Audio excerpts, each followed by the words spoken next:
오늘은 주인이 되시는 하나님이라는 주제를 가지고 우리 함께 말씀을 살펴보고자 합니다. 오늘 우리가 읽은 본문은 너무나도 잘 아는 내용이 기록되어져 있습니다. 앞서 하나님은 모세와 아론에게 자신의 계획을 말씀해 주셨습니다. 이제 모세와 아론에게 하신 그 말씀을 실천하는 장면들이 오늘 본문에서 나타나고 있습니다. 오늘 본문에서 이스라엘 백성을 인도하기 위한 하나님의 계획이 어떻게 진행되어지고 있는지를 살펴볼 수 있습니다. 이 일을 실행하기에 있어서 하나님은 모세와 아론을 통해 바로가 얼마나 완악한 자인지를 보여주고 있습니다. 바로에게로 나아간 모세와 아론이 하나님의 말씀대로 행하여 그 일들을 감당하니 지팡이 바로 앞에 있던 자신들의 지팡이를 던져서 뱀이 되게 합니다. 이러한 이적이 바로 앞에서 일어났음에도 바로는 결코 놀라지 않습니다.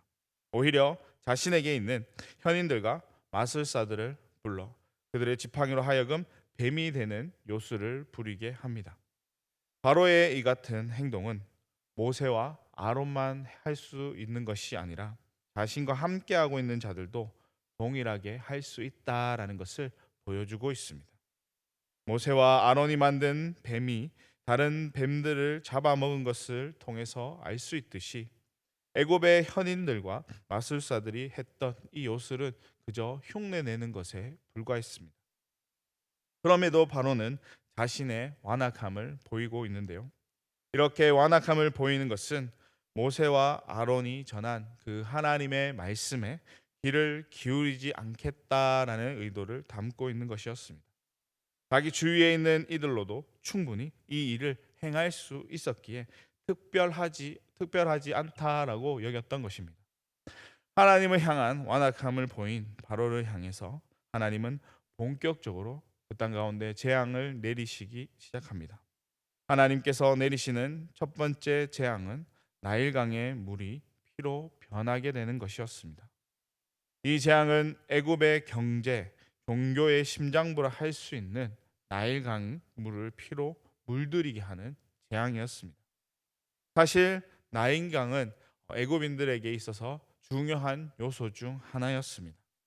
고대 유대 역사가 헤로도투스는 애굽의 땅의 풍요를 나일강의 선물이라고 할 정도로 나일강이 가지고 있는 그 의미가 결코 작지 않다라는 것을 말해주고 있습니다.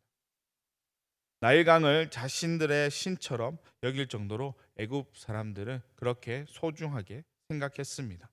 이들이 이렇게까지 소중하게 여겼던 그 이유는 나일강이 곡물을 생산하는 데 큰 힘이 되었고 또 그로 인하여서 애굽인들의 삶을 풍요롭게 해주었기 때문입니다. 이런 풍요를 누릴 수 있도록 해주었기에 나일강에 대한 의존도가 높을 수밖에 없었습니다. 그래서 많은 이들이 나일강을 곁으로 그 중심지를 이루고 그 삶을 살아갔습니다. 그런 나일강을 피로 물들이는 이 사건은 애굽인들에게 있어서 치명적인 사건이 아닐 수가 없었습니다. 이렇게 치명적인 재앙을 내리신 이유가 무엇이었나요? 바로의 완악함 때문이었나요? 단순히 바로의 완악함 때문만은 아니었습니다. 오늘 우리가 읽은 본문 17절 말씀을 다시 한번 읽어보겠습니다. 17절 말씀입니다. 시작. 여호와가 이같이 이르노니 네가 이로 말미암아 나를 여호와인 줄 알리라. 볼지어다 내가 내 손의 지팡이로 나일강을 치면 그것이 피로 변하고. 아멘. 하나님께서 애굽 땅에 재앙을 내리시는 궁극적인 이유는 그들 가운데 여호와 하나님께서 어떤 분이심을 알게 하기 위한 것이었습니다. 나일강을 우상으로 섬기고 있는 애굽민에게 생명의 주인이 누구이신지를 선포하기 위해서 재앙을 내리신 것이었습니다. 이것은 이스라엘 백성들에게 전하는 메시지이기도 했습니다. 오랫동안 애굽에서 생활해온 이스라엘 백성에게 그들의 주인이 누구인지를 일깨워 주기 위한 하나님의 일하심이었습니다. 하나님께서 행하신 이 이적으로 말미암아 이스라엘 백성이 이 사실을 깨닫게 하기 위한 것이기도 했습니다. 하나님은 당신은 누구인지를 알림으로써 이스라엘 백성을 애굽에서 건져내기 위한 계획을 시작하신 것입니다. 하나님께서 이 일을 진행하는 동안에 애굽인도 이스라엘 백성도 진정한 의미를 알지 못했습니다. 그러나 모세와 아론은 달랐습니다. 그들은 하나님께서 그들의 주인이 되신다는 사실을 알고 있었습니다. 그랬기에 애굽 왕 바로에게 나아가 하나님께서 명령하신 것들을 실행할 수 있었던 것입니다. 이는 하나님이 내 삶의 주인이 되신다라는 그 믿음이 그들 가운데 있었다라는 것을 말해주고 있습니다. 이런 믿음을 가진다라는 것은 매우 중요합니다. 왜죠? 이 같은 믿음이 없다면 하나님을 내 삶의 진정한 주인으로 모실 수 없기 때문입니다. 오늘 본문에 등장하고 있는 이 사건은 이스라엘의 주인이 누구인지를 보여주는 사건입니다. 이 사건을 통해 이스라엘이 하나님의 백성으로 다시 거듭나기를 바라고 계십니다. 이 같은 일은 애굽을 나와야 했던 이스라엘 백성들에게만 적용되어지는 것은 아닙니다. 출애굽 사건 외에도 하나님은 계속해서 우리 인생의 주인이 누구인지를 알려주고 계십니다. 저와 여러분의 인생의 주인은 누구이신가요? 생명의 주관자가 되시는 하나님이 바로 우리 인생의 주인이십니다. 이러한 믿음의 고백이 우리 안에 있어야지만 이 사실이 깨달아지고 또 고백할 수 있는 삶을 살아갈 수 있게 될 것입니다. 하나님은 오랜 시간 애굽에서 종살이를 해온 이스라엘 백성에게 자신이 누구인지 말씀하지 않으셨습니다.